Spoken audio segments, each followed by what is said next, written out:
अमरावतीच्या खासदार नवनीत राणा यांना भाजपने लोकसभा निवडणुकीची उमेदवारी जाहीर केली आहे। उमेदवारी जाहीर झाल्यानंतर त्यांनी आपला प्रचार देखील सुरू केलाय। दरम्यान आज त्यांनी भाजप पदाधिकारी आणि कार्यकर्त्यांसोबत संवाद साधलाय। मी सगळ्यांना विनंती करते, मला लहान म्हणून सांभाळून घ्या, सगळ्यांनी एकत्र या, कुठे चूक झाली तर तुम्ही पुढे राहा, मी मागे राहीन असं नवनीत राणा यांनी म्हटलंय। भाजपच्या कार्यक्रमात नवनीत राणा बोलत होत्या।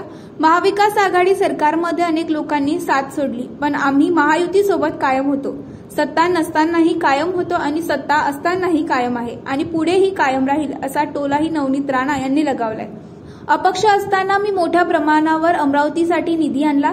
जर कमळाच्या चिन्हावर निवडून गेले तर पंतप्रधान नरेंद्र मोदी मोठ्या प्रमाणावर अमरावतीच्या विकासासाठी निधी देतील असं आश्वासन देखील नवनीत राणा यांनी अमरावतीकरांना दिलंय। नवनीत राणा 4 एप्रिलला आपला उमेदवारी अर्ज दाखल करणार आहेत।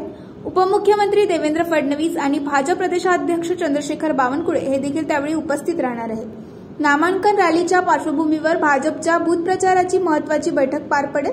नवनीत राणा यांच्या प्रचारासाठी 7 किंवा 8 तारखेला केंद्रीय गृहमंत्री अमित शहांची अमरावतीत प्रचार सभा होण्याची देखील शक्यता आहे।